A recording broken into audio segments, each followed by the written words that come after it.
기를 구하노라. 예배로 우리를 부르신 하나님을 찬양합니다. 함께 자리에서 일어나셔서 영과 진리로 주님께 예배하며 나아가겠습니다.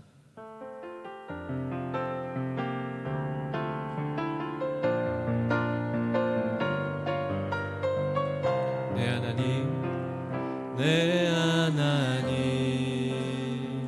서신 발 앞에 무릎 꿇고 경배하리. 큰 권능과 영광이 가득한 내 아버지, 계신 이곳 하나님의 그 크신 사랑이 우리 죄를 사하셨네.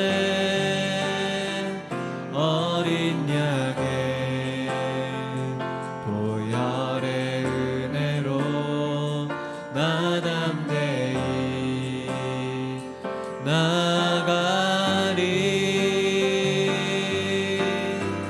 오 하나님, 오 하나님, 그 빛난 얼굴 배우며 두 손 들고 나가리. 찬송과 존귀와 영광과 능력을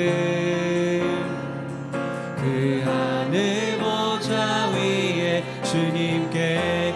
오 하나님, 오 하나님, 그 빛난 얼굴 배우며 두 손 들고 나가리.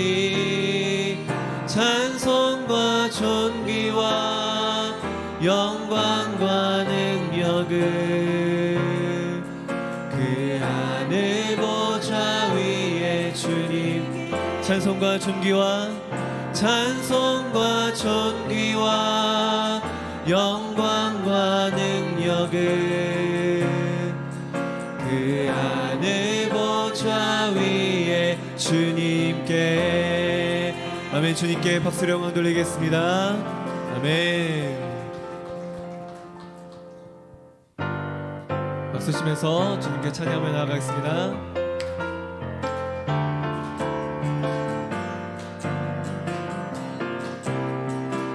오 주여 나의 마음이, 오 주여 나의 마음이 주께로 정해졌으니 나는 주를 찬양하리라.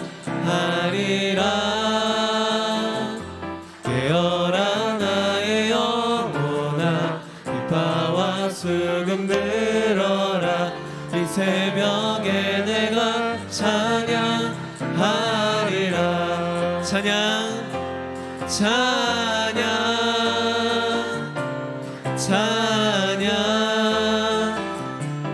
예수님은 나의 노래.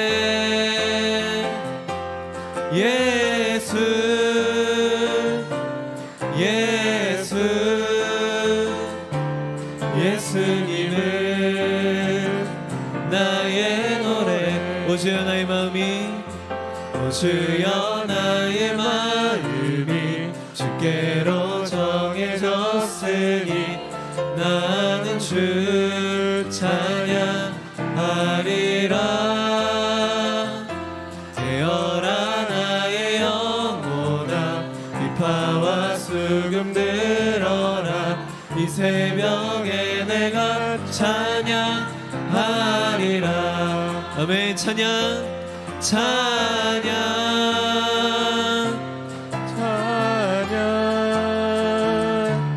예수님은 나의 노래.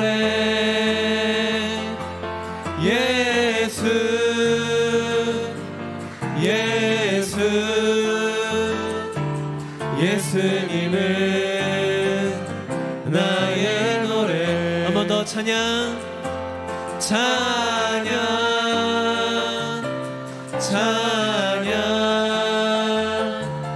예수님은 나의 노래. 아멘.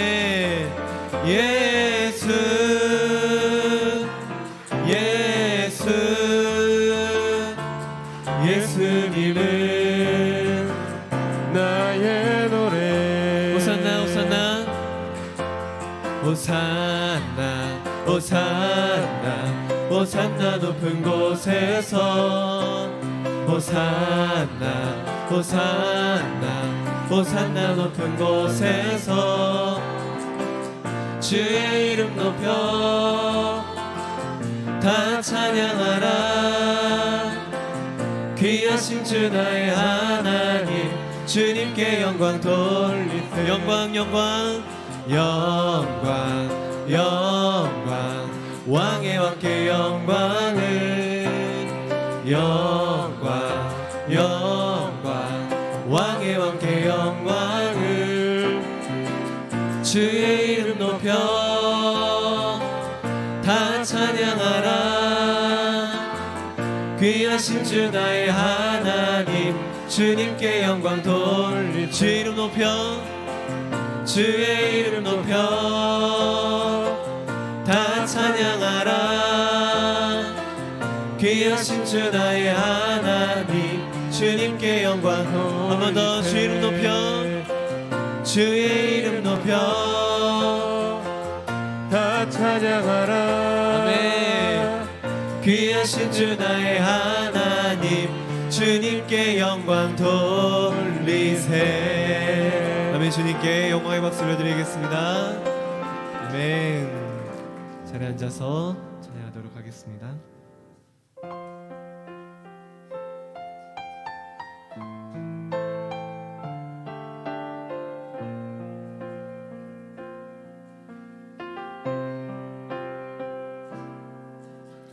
당신은 영광의 왕, 당신은 평강의 왕, 당신은 하늘과 땅의 주, 당신은 정의의 하늘. 천사가 무릎 꿇고 예배하며 찬송하네.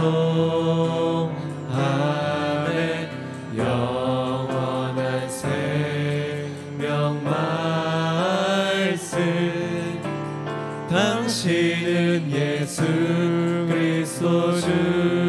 호산나 다윗의 호산나 다윗의 자손께 호산나 불러 왕 중의 왕. 높은 하늘에 영광을 예수 주 메시아네. 당신은 영광의 왕, 당신은 영광의 왕, 당신은 평강의 왕, 당신은 하늘과 땅의 주, 당신은 정의의 하늘.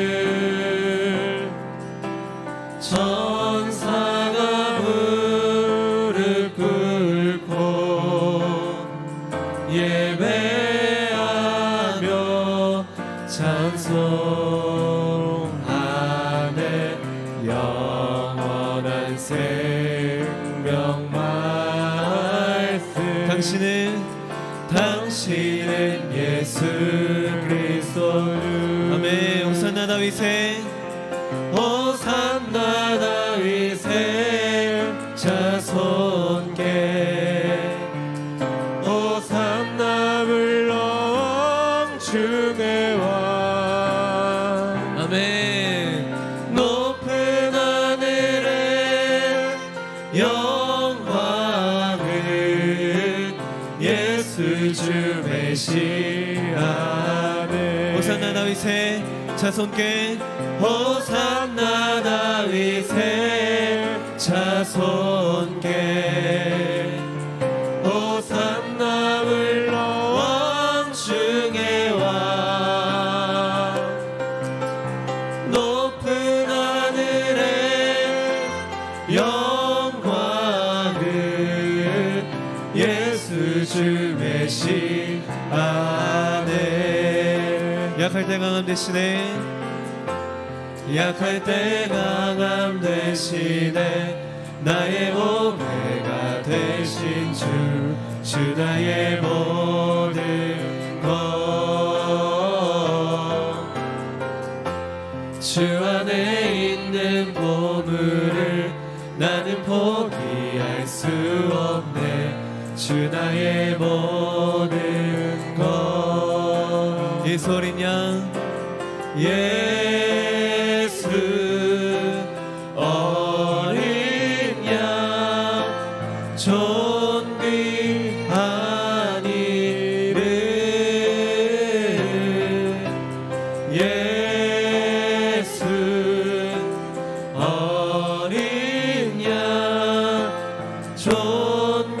존귀한 이름 십자가 제사하셨네 십자가 제사하셨네 주님의 이름 찬양해 주 나의 모든 것 쓰러진 나를 세우고 나의 빈잔을 채우네 주 나의 모든 것 아멘 예수 어린 양 예수 어린 양 존귀한 이름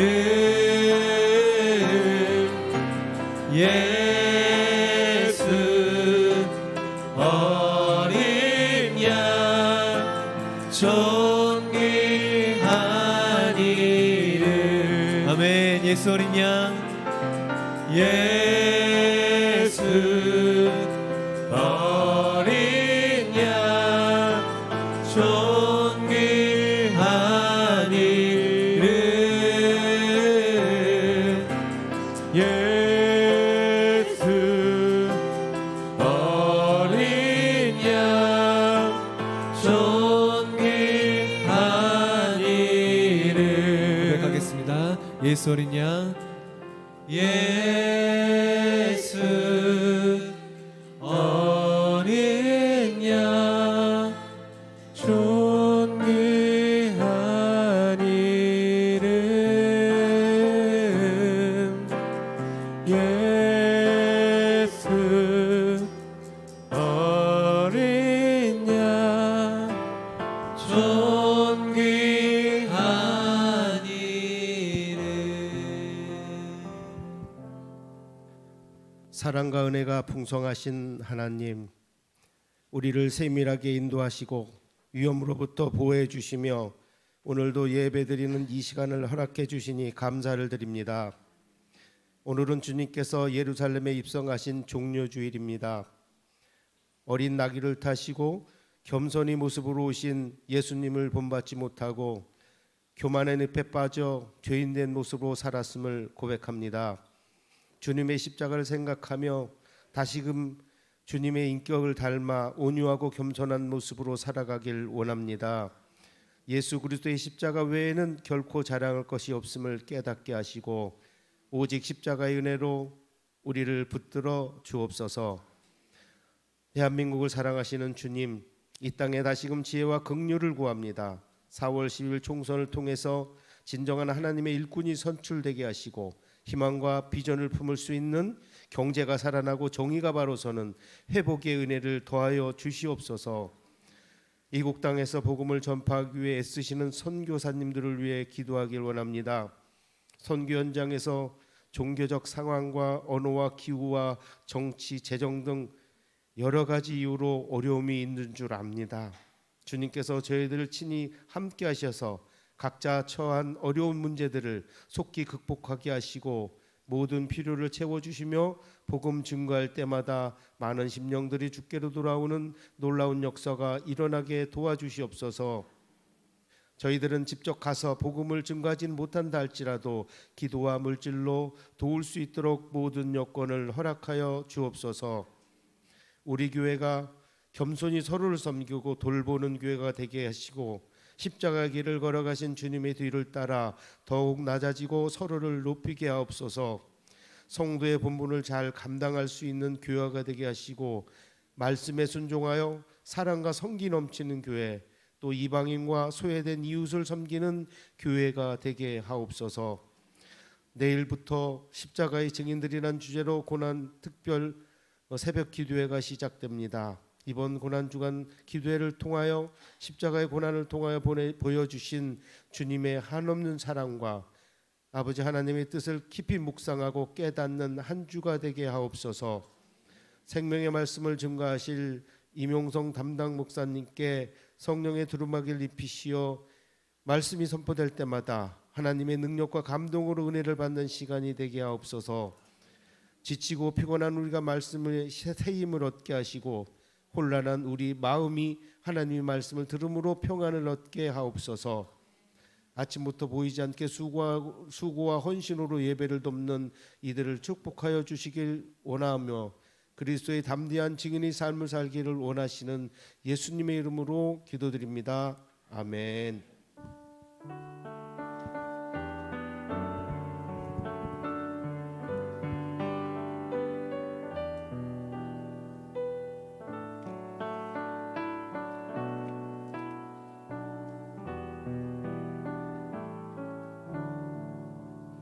할렐루야. 일부 예배 오신 한 분 한 분 예수님의 이름으로 환영하고 또 축복합니다. 좌우에 계신 분들하고 인사 나누시겠습니다. 그리스도의 담대한 증인이 되십시오. 그리스도의 담대한 증인이 되십시오. 예수님의 귀한 사랑과 은혜 그리고 희생과 섬김 우리가 그것을 묵상하면서 그 섬김과 사랑의 마음으로 서로를 한번 축복하기를 원합니다. 함께 우리 교제하실까요?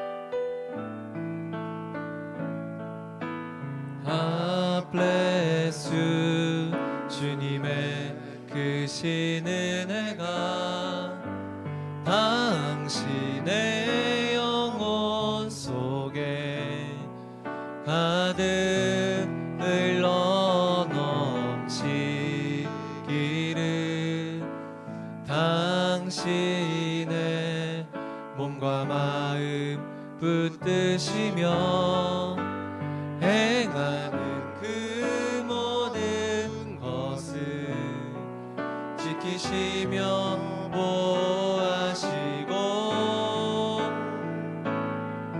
참 기쁨이 언제나 넘치기를 축복하며 기도합니다. God bless you. God bless you. God bless you. God bless you. 축복해요. 감사해요. 축복해요. 감사해요. 우리 하나님께 감사의 박수를 서로에게는 격려의 박수를 나누겠습니다. 교회 소식을 전합니다. 주보를 참조해 주시기 바랍니다. 우리 주보 안에도 보면 고난주간 새벽기도회 십자가의 증인들 우리 브로셔가 있고요. 또 우리 여러분 보실 때 우측에 보시면 또 현수막이 걸려 있습니다. 내일부터 금요일까지 예수님의 마지막 일주일이죠. 고난주간 새벽 기도회가 시작이 됩니다.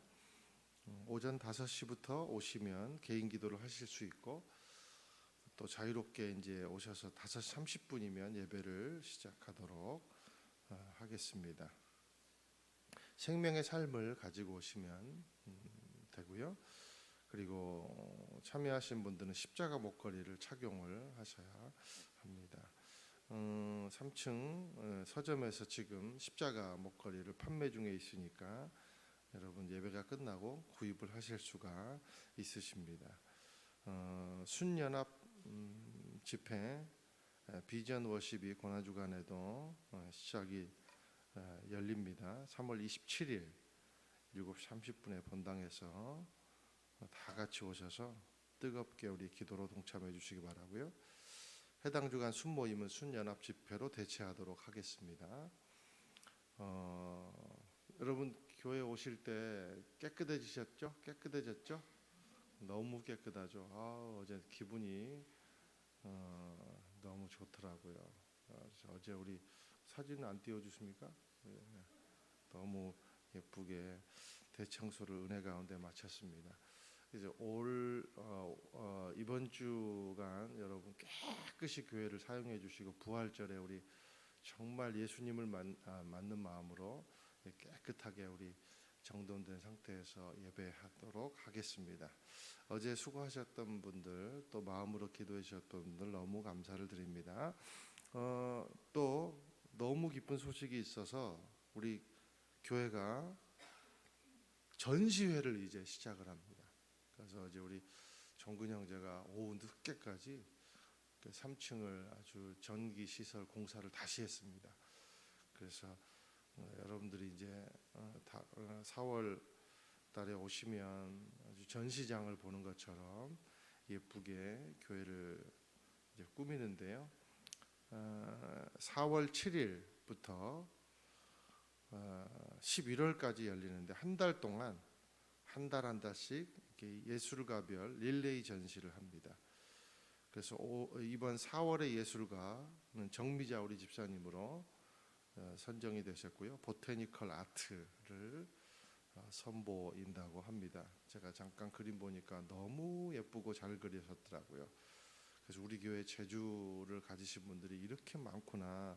그래서 6명의 예술가가 뽑혔습니다. 11월까지 여러분 그 포스터를 교회 곳곳에 포스터를 참조해 주시기 바라고요. 아울러서 이제 12월부터 전시 가능한 예술의 은사와 재능이 있는 성도님들을 또 모집합니다. 그래서 신청 대상은 등록 교인이면 누구나 또 가능합니다. 근데 너무 또 이렇게 그냥 개인별로 잘 생각해 주시기 바라고, 하여튼 신청서를 작성을 해 주시기를 바랍니다. 그러면 우리가 선정해서 이렇게 예술 전시회를 열어드리도록 하겠습니다.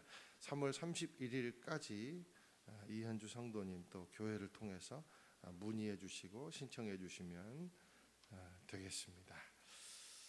이 시간 나라와 민족을 위해서 함께 한번 기도하고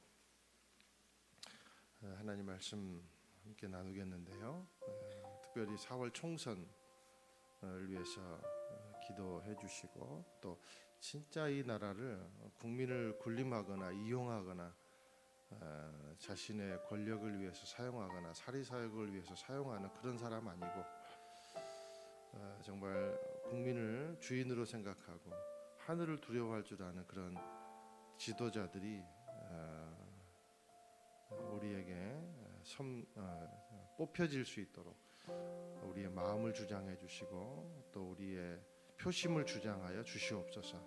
그리고 이 땅이 정말 이 갈라치게 하는 이 진보와 보수의 이 극렬한 이 갈라치게 하는 그런 것들이 이 땅에서 없어지기를 원합니다. 주님, 원흉들이 사라지게 하시고 하나님 아버지, 우리 마음속에도 주님 이 정치가 우리 가운데 우상이 되어서 주님 어떤 진리를 잠식해 버리는 그런 일들이 교회에 사라지고 이 땅 가운데 사라지고 우리 그리스도인들의 마음 가운데 사라져서 우리가 주님 정말 기독교라는 오명을 이 정치적인 것에서 또 그 요인을 세상 사람들이 찾지 않도록 하나님 깨끗한 복음을 허락해 주시고 한국 교회를 일으켜 세워 주시고 회개케 하여 주시고 오직 선교하는 교회가 될 수 있도록 인도하여 주시옵소서. 우리 함께 통성으로 기도하겠습니다. 사랑하는 하나님 아버지, 4월 총선이 있습니다. 하나님 진실로 진실로 원하오니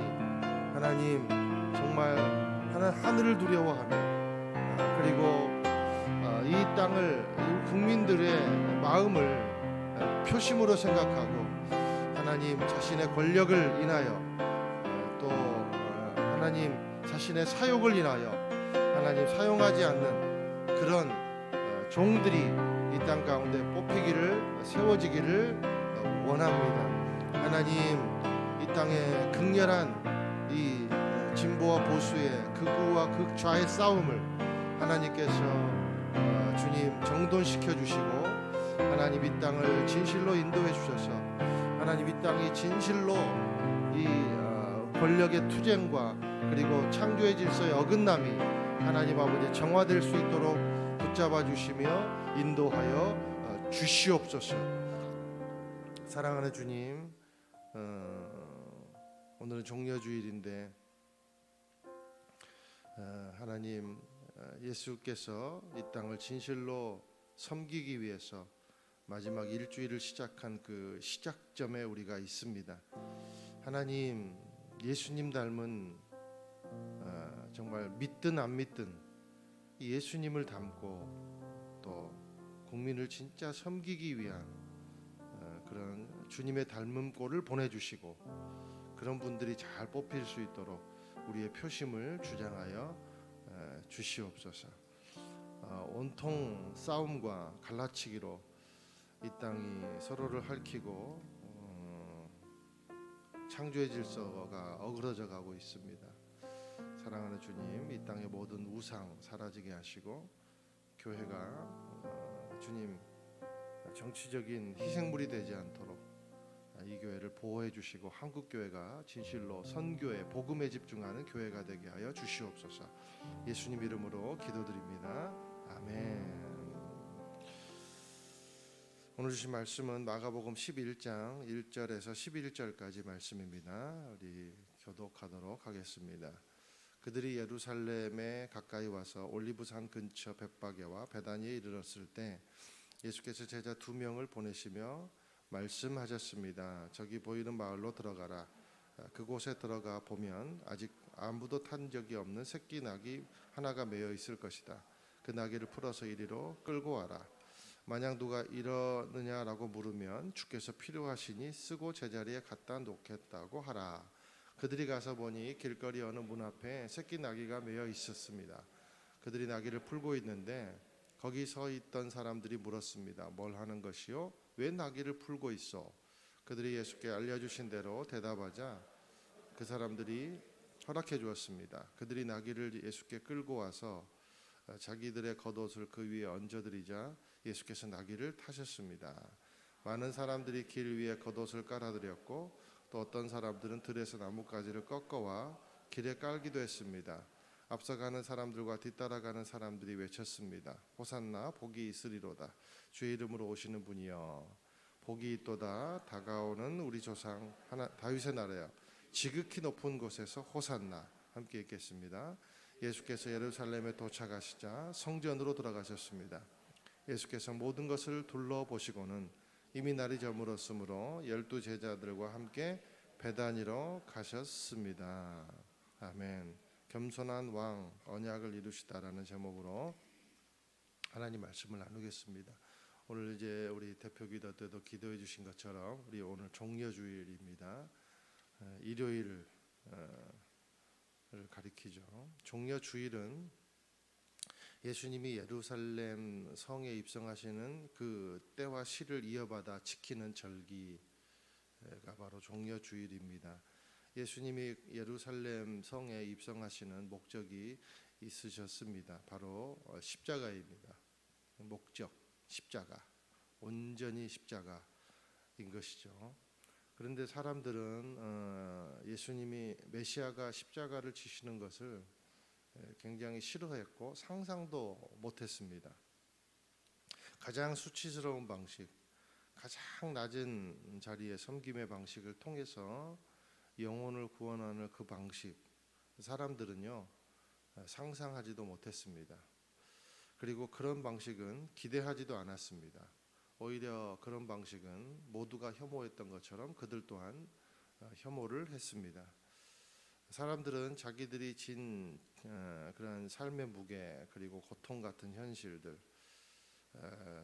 그들이 인식하는 메시아가 그런 고통 같은 것들, 이 무거운 현실을 아주 슈퍼맨 같은 존재가 와서, 그러니까 메시아 같은 존재, 자기들이 생각하기에 그 메시아는 슈퍼맨 같은 존재이죠. 그런 존재가 와서 순식간에 마술처럼 없애버리기를 원했습니다. 사랑의 방식이 아니라 복수의 방식, 그리고 빼앗긴 것을 재점유하는 방식, 마술 같은 효과로 번영을 주는 그런 방식을 원했습니다. 우리가 그런 말이 있잖아요. 살을 주고 뼈를 취한다. 살을 주고 뼈를 취한다. 겉을 주는 척하면서 결국 속을 빼앗아 버린다. 그런 의미일 것입니다. 예수님의 십자가는 페이크, 속임수가 없습니다. 예수님의 십자가는 계산의 흔적이 한 곳도 보이지 않습니다. 온통 섬김과 사랑의 흔적뿐입니다. 생각해 보세요. 모든 것을 내어주신 그 방식, 그리고 가장 사랑하는 것을 내어주신 그 방식에 어찌 속임수가 있겠습니까? 어찌 페이크가 있을 수가 있겠습니까? 하나님이 저와 여러분을 사랑하는 방식에는요, 어떤 계산도 없음을 믿으시기를 축원드립니다. 어떤 속임수도 없습니다. 우리를 그냥 잘 이용해 먹기 위해서 예수님 그런 방식 택하지 않으셨고, 하나님은 그런 방식 없으십니다. 나 하나님께 속았어.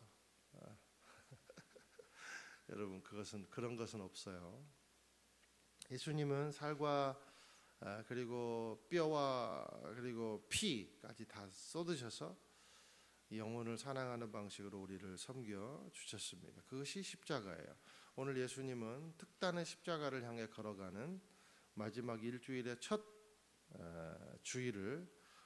날을 시작하십니다. 그것이 종려주일이다라는 거죠.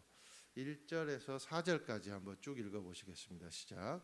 그들이 예루살렘에 가까이 와서 올리브산 근처 벳바게와 베다니에 이르렀을 때 예수께서 제자 2명을 보내시며 말씀하셨습니다. 그곳에 들어가 보면 아직 아무도 탄 적이 없는 새끼 나귀 하나가 매여 있을 것이다. 그 나귀를 풀어서 이리로 끌고 와라. 만약 누가 왜 이러느냐고 물으면 주께서 필요하시니 쓰고 제자리에 갖다 놓겠다고 하라. 그들이 가서 보니 길거리 어느 문 앞에 새끼 나귀가 매여 있었습니다. 그들이 나귀를 풀고 있었는데, 여기 보니까 벳바게, 예루살렘에서 동쪽을 바라보면 감람산이라는 올리브산이죠. 그 산이 있고요. 그리고 그 너머에 언덕을 이루고 있는 마을이 있습니다. 그곳이 바로 벳바게입니다. 예루살렘이 시작되는 곳, 예루살렘의 행정구역 첫 시작점, 이 바로 벳바게입니다. 이곳에서 예수님이 한 마을을 가리키시면서 제자들에게 나귀를 풀어서 끌고 와라 이렇게 이제 말씀을 하십니다. 왜 예수님이 벳바게에서 예루살렘이 시작되는 그 시작점에서 나귀를 풀어오라고 말씀을 하실까? 그 많은 가축들도 있고 동물들도 있는데 하필이면 나귀를 풀어오라고 말씀하실까? 그리고 새끼 나귀를 풀어오라고 말씀하실까? 우리 스가랴서 9장 9절 말씀 함께 읽겠습니다. 시작. 시온에 따라 마음껏 기뻐하여라. 예루살렘에 따라 소리쳐 보아라. 내 왕이 내게로 오신다. 그는 의로우시며 구원을 베푸시는 분이다. 그는 겸손하셔서 나귀를 타시니. 여기 예수님이 새끼 나귀를 타셔야만 하는 이유가 나왔죠. 스가랴 선지자의 예언입니다. 히브리 유대인들은 성경을 문자 그대로 인식을 했습니다. 예수님도 그런 유대 사회에서 잉태되셨고, 그리고 육화되어서 유대 사회에 나타나셔서 유대 사회에서 사신 분이죠. 이 유대인들은 스가랴 선지자의 예언 그대로 메시아가 나타날 거라고 문자 그대로 믿었기 때문에 생각을 했습니다. 그래서 소위 메시아가 올 때는 두 가지가 갖춰져야 된다. 첫 번째는 겸손해야 된다. 두 번째는 새끼 나귀를 타야 된다. 이렇게 유대인들은 인식을 했습니다.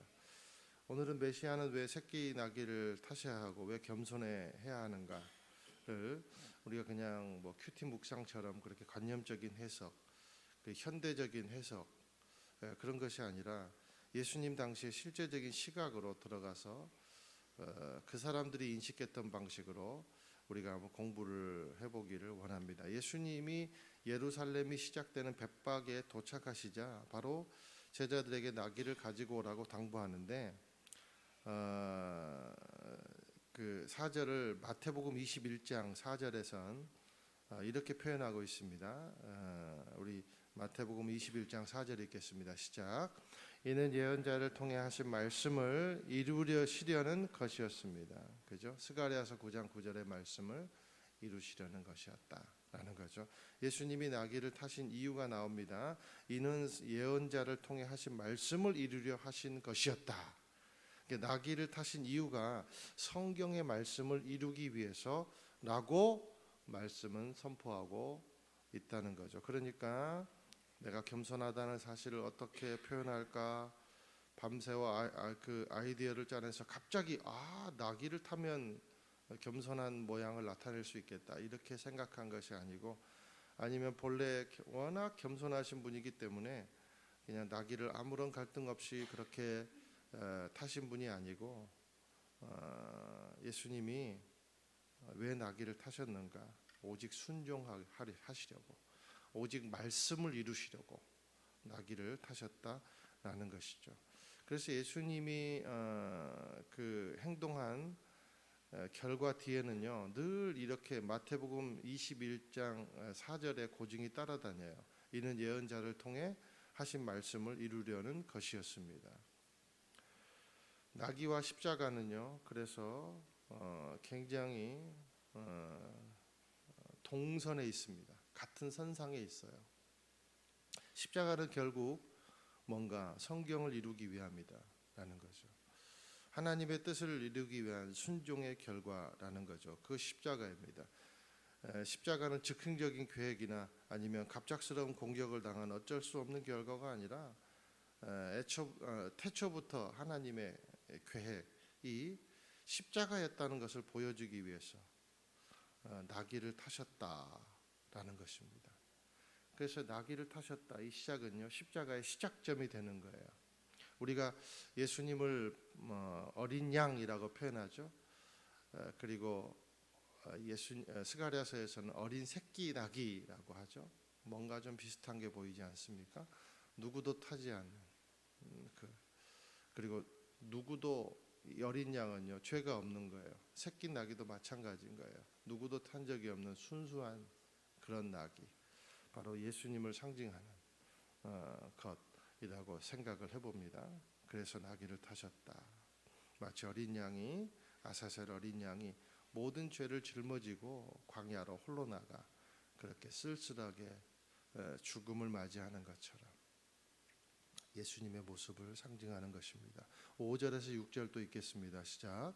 거기 서 있던 사람들이 물었습니다. 뭘 하는 것이요? 왜 나귀를 풀고 있어? 그들이 예수께서 일러주신 대로 대답하자 그 사람들이 허락해 주었습니다. 자, 유대인들이 존경을 넘어서 사랑하는 다윗 왕도 사무엘하 16장에 보면 나귀를 타고 환궁한 기록이 나옵니다.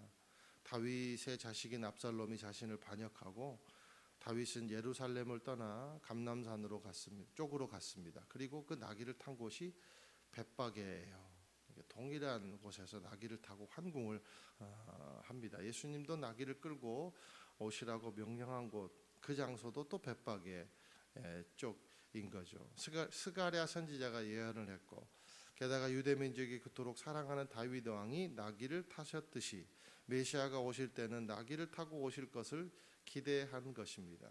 그러므로 나귀를 타심은 예수님이 겸손하셔서 선택하신 결과, 물론 그것도 있겠지만 그 이전에 더 깊은 뜻이 있다는 거예요. 그것이 뭡니까? 오직 성경을 이루기 위해서, 오직 말씀을 이루기 위해서라는 것입니다. 이런 의미에서 볼 때 3절에 주께서 필요로 하신다고 말하라. 그리고 6절에 그 사람이 허락해 주었다. 어차피 돌려줄 건데. 그죠? 예수님은 메시아가 오실 때 어떻게 오실지를 알고 바라고 있는 나귀의 주인이 누군지를 알아본 거예요. 그리고 가라 말씀하셨던 거죠. 그리고 나귀의 주인을 만났고 나귀의 주인은 이 나귀를 내어주는 것을 아마 영광으로 여겼을 것입니다. 이 진리를 안다면 내어주지 않을 이유가 없는 거죠. 여기 2절에 예수님은 아직 아무도 탄 적이 없는 새끼 나귀 하나가 매여 있을 것이다. 그 나귀를 풀어서 이리로 끌고 와라. 그렇게 말씀하셨습니다. 그리고 오늘 6절에 보니까 제자들이 주님이 알려주신 대로, 그러니까 주님이 알려주신 대로 그대로 하니까 새끼 나귀를 실제로 이제 끌고 온 거예요. 새끼 나귀가 상징하는 또 하나의 의미가 있습니다. 그것은 뭔가 저와 여러분이라는 거죠. 나귀는 당시에 운송 수단이 맞아요. 모든 것을 이 나귀를 통해서 사람도 싣고 물건도 싣고 그렇게 했습니다. 다윗 왕도 물건도 싣고 자신도 타고 그렇게 예루살렘으로 환궁을 했습니다. 근데 새끼 나귀는요 운송 수단입니까 아닙니까? 운송 수단이 될 수가 없는 거죠. 물건도 제대로 실을 수가 없습니다. 우리 자신이에요, 우리 자신. 스스로는 아무것도 할 수 없는 인생. 자기 죄를 짊어질 힘도 없고 애써도 힘써도 죄의 짐을 내려놓을 수 없는 그런 인생. 의롭게 되기를 원하지만 아무 능력이 없는 무력한 영을 가진 인생을 가리킵니다. 그것이 바로 저와 여러분이라는 거죠. 스스로 아무것도 할 수 없는 거예요. 저는 물론 예수님이 나귀를 타셨다 이렇게 7절에 표현되어 있지만 상상을 해봤어요. 예수님이 어린 그 새끼 나귀, 아무도 타보지 않은 그 새끼 나귀를 과연 타셨을까 그런 생각이 들어요. 자기 키보다 다리보다 낮을 텐데 나귀를 타고 가셨을까 끌고 가셨을까 그런 생각을 한번 해봤어요. 아마도 나귀를 거의 못 타고 가지 않았을까. 그죠? 두 다리로 엉성하게 새끼가 얼마나 작아요, 그죠? 여러분 푸아와 막 이런 거, 푸아와가 개가 맞나? 이제 강아지 조금만 뭐 진돗개도 한 몇 개월 된 거 있잖아요. 물론 크긴 하지만 2, 3개월 된 거 얼마나 작아요, 그죠? 여러분 그 타면 제대로 탈 수 있겠어요? 반은 끌고 반은 타고 얼마나 꼴이 우스웠겠습니까? 아마 예수님이 붙잡고 가지 않았을까 그런 생각이 들어요. 예수님은 나귀 같은 연약한 우리를 붙잡고 가십니다.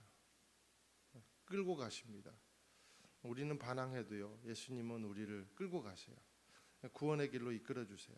예수님은 군림하는 왕이 아니라 함께 가시는 왕으로 우리 인생 옆에서 붙어서 행동하십니다. 그것이 여러분 연합이에요.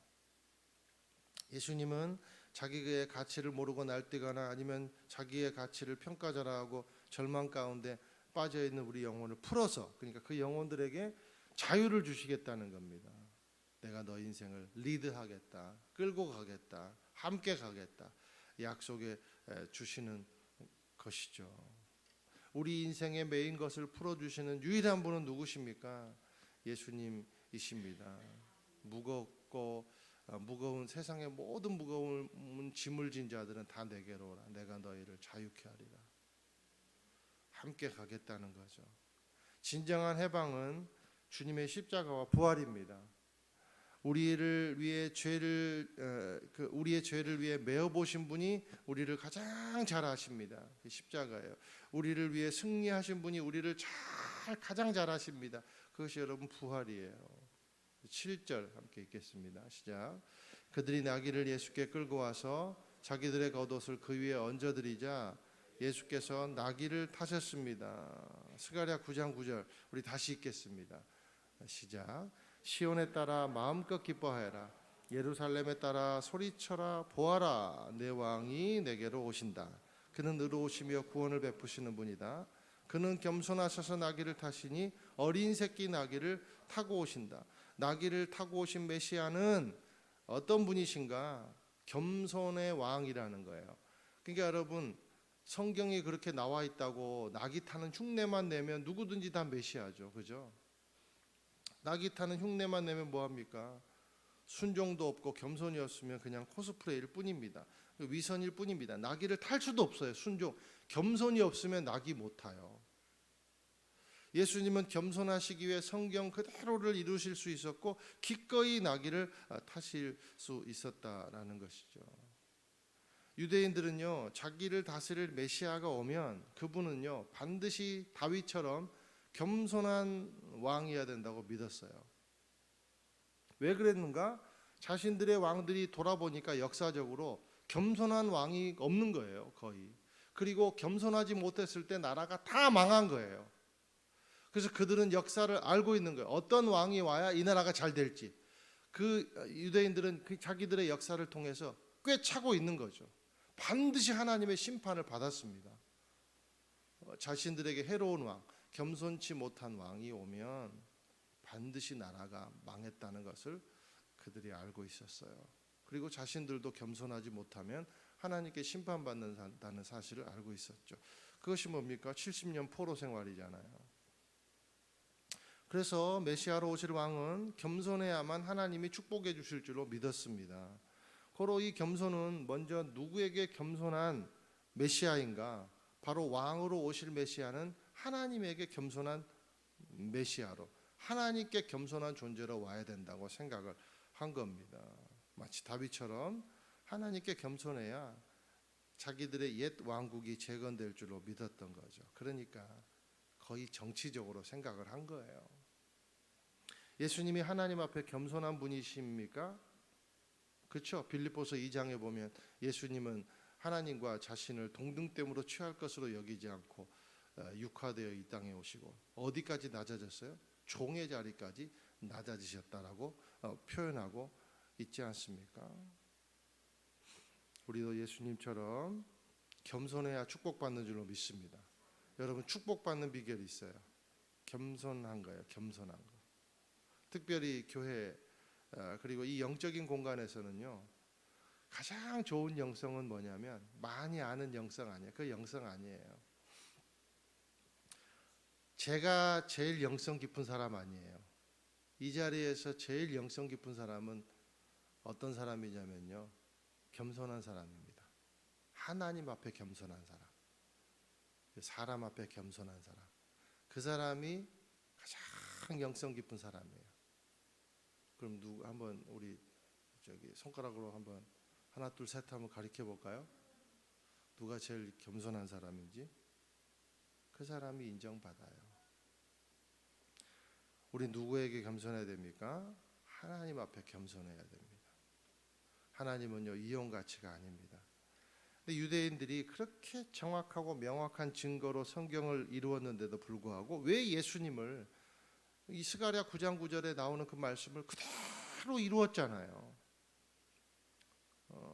그런데 왜 메시아로 생각하지 못했는가? 자신의 상황과 처지에 따라 구원의 가치를 이용 가치로 오해하고 재해석했기 때문인 것이죠.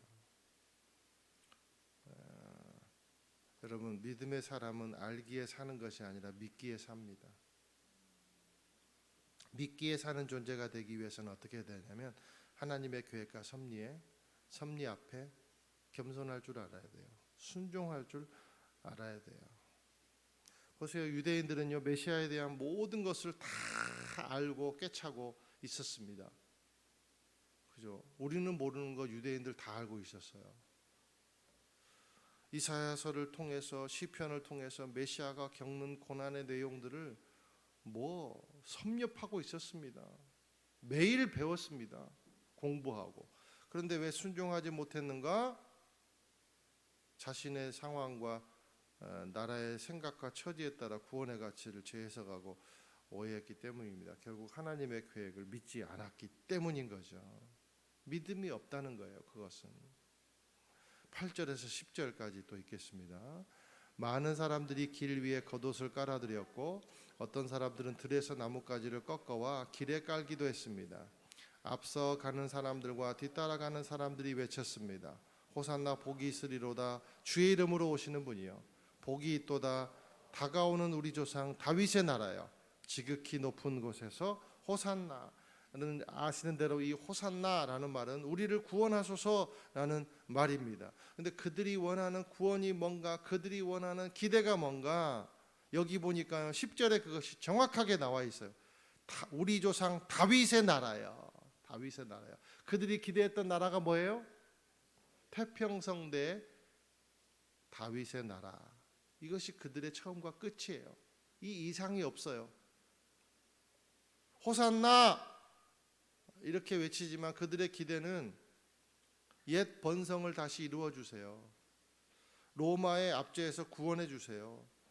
요술방망이가 돼가지고 원수들에게 복수해 주시고 뿅 하면 눈 감았다 뜨면 그냥 막 포도 열매 맺히고, 그리고 막 로마가 우리 앞에 무릎 꿇고 막 그런 거 기대한 거죠. 그러니까 이 호산나라는 말은요 정치적 구호라는 겁니다. 믿음의 구호가 아니라 정치적 구호였다는 거예요. 우리가 우리의 처지와 생각에 멈춰 있으면 예수님의 생각과 늘 반대로 가게 됩니다. 여러분, 신앙의 위기는 어떨 때 오냐면요 우리의 생각과 상황으로 구원의 가치를 재해석하기 시작할 때 와요. 여러분, 믿음을 착각하시면 안 돼요.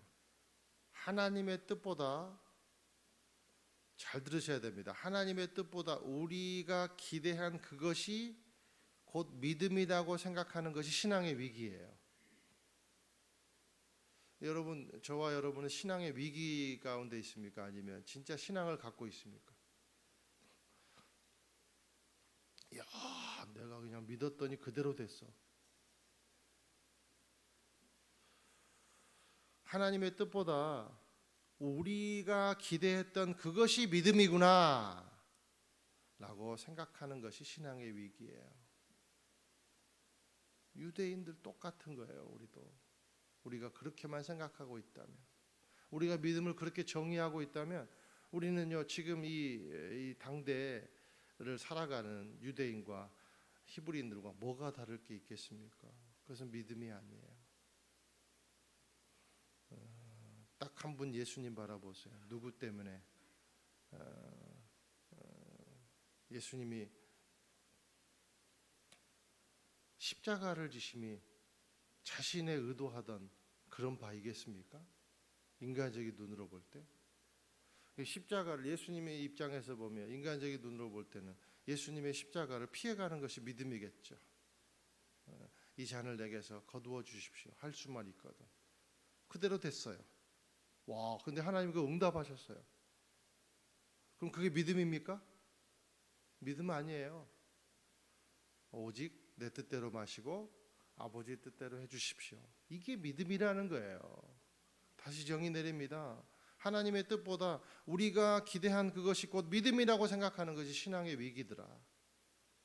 나는 우리 교회가 하나님의 뜻에 순종하고 하나님의 뜻에, 그러니까 어떤 일이 벌어지더라도 하나님의 뜻을 찾는 교회가 되기를 예수님의 이름으로 소망합니다. 그래야 흔들리지 않을 수 있어요.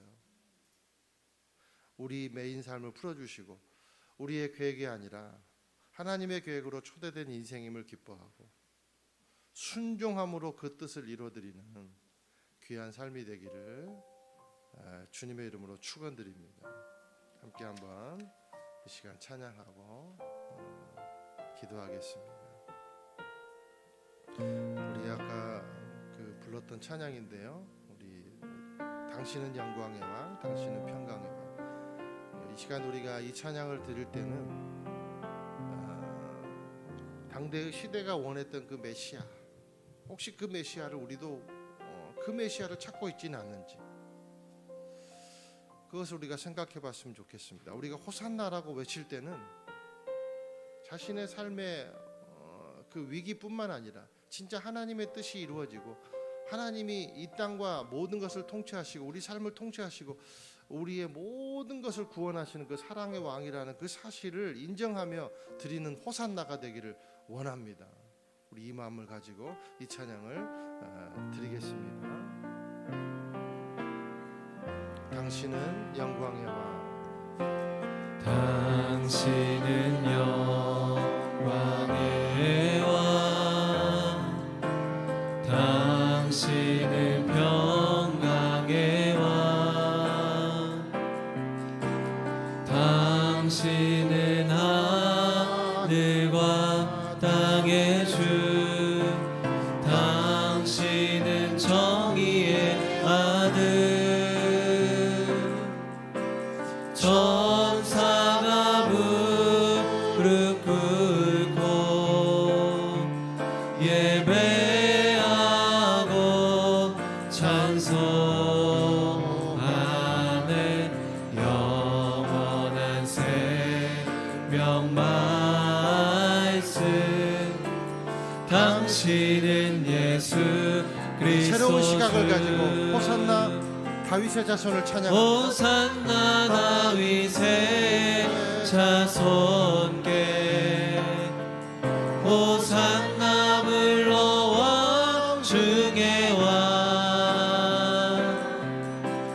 높은 하늘에 영광을 예수 주 메시아. 호산나 다윗의 자손께, 호산나 다윗의 자손께,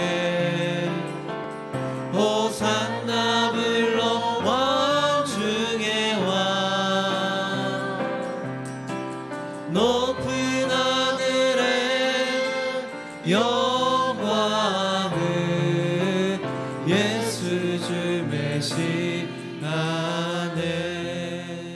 이 시간 우리가 함께 기도하며 나아갈 때 하나님의 구원의 계획은 절대로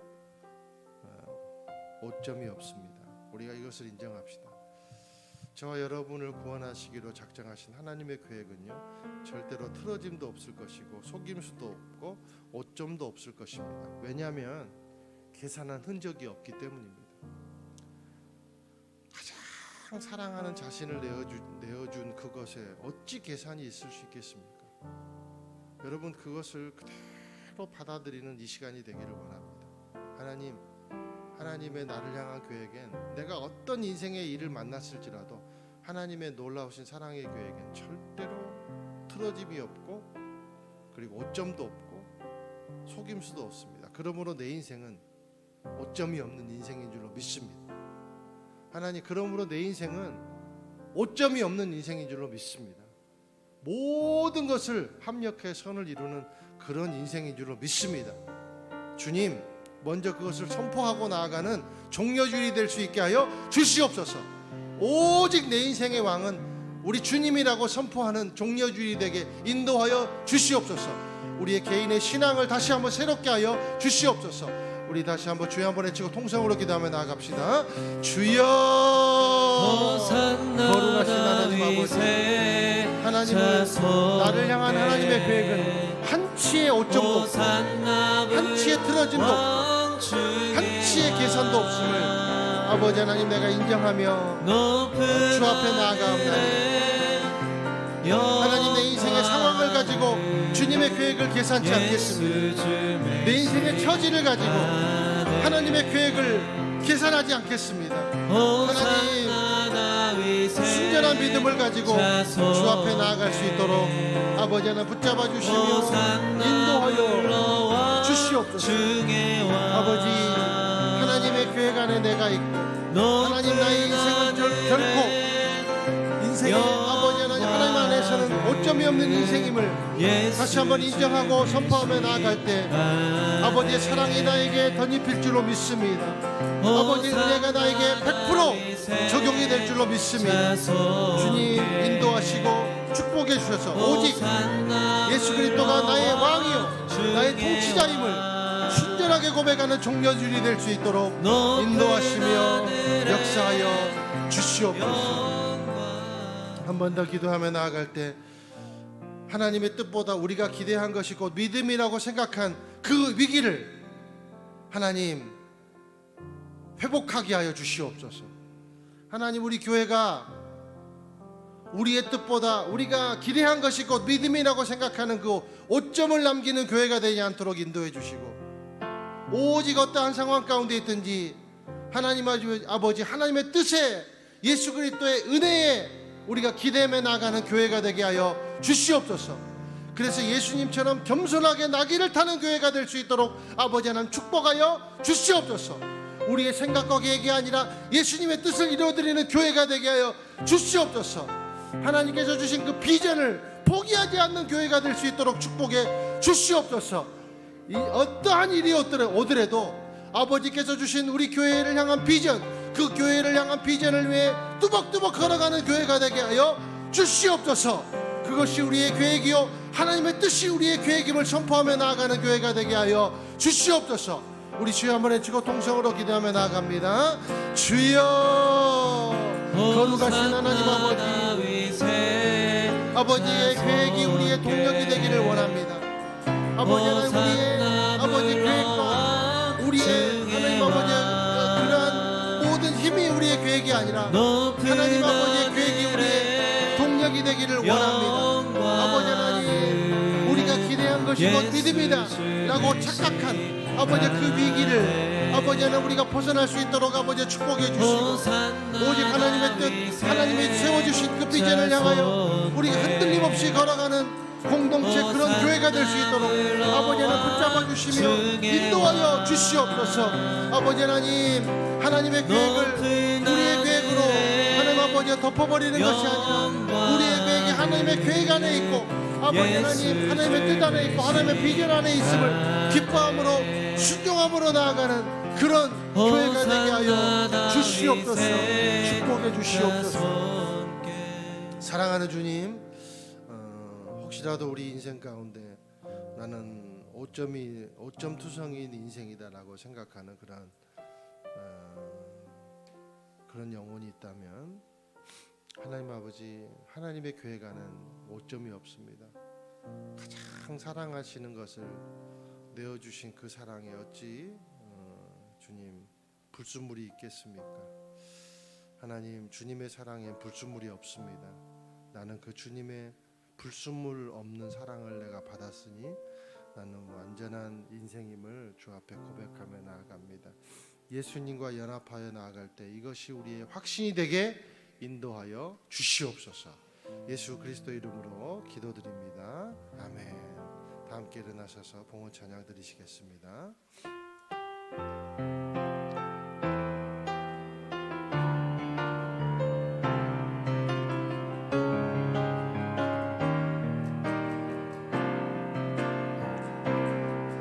내 눈 주의 영광을 보네. 우리 가운데 계신 주님, 그 빛난 영광 온 하늘 덮고 그 찬송 온 땅 가득해. 내 눈 주의 영광을 보네. 찬송 가운데 서신 주님, 주님의 얼굴은 온 세상 향하네. 권능의 팔을 드셨네. 주의 영광 이곳에 가득해. 우린 선해 주님과 함께 찬양하며 우리는 전진하리. 모든 열방 주 볼 때까지 주의 영광 이곳에 가득해. 우린 선해 주님과 함께 찬양하며 우리는 전진하리. 모든 열방 주 볼 때까지. 자, 자비로우신 주님, 우리를 위해 이 땅 가운데 가장 순전함과 순수함으로 오신 주님의 이름을 찬양합니다. 우리가 호산나 이름을 부를 때 하나님의 계획이 우리를 덮는 놀라운 역사가 임할 수 있도록 축복해 주시고, 그것이 가장 복된 길임을, 가장 완전한 길임을 시인하고 인정하는 거룩한 믿음 될 수 있도록 축복해 주시옵소서. 주님께 감사의 예물로 우리 마음을 드립니다. 받아 주시옵시고, 우리의 삶과 또 우리의 생업과 우리 자녀들의 미래 가운데도 주님의 완전하신 계획이 덮고 축복받는 삶 될 수 있도록 인도해 주시옵소서. 이제는 우리를 죄에서 구원하신 예수 그리스도의 은혜와 하늘아버지의 사랑과 성령의 인도하심이, 호산나, 주님의 이름을 찬양합니다. 주님이 우리의 인생의 왕이십니다 고백하며 나아가는 귀한 하나님의 백성들 한 분 한 분 머리 위에, 인생 위에, 주님의 자녀들의 미래 위에, 그리고 이 땅과 민족 위에, 이주민들의 삶 위에, 선교사님들의 삶 위에 지금부터 영원토록 함께 하시기를 축원하옵나이다. 아멘.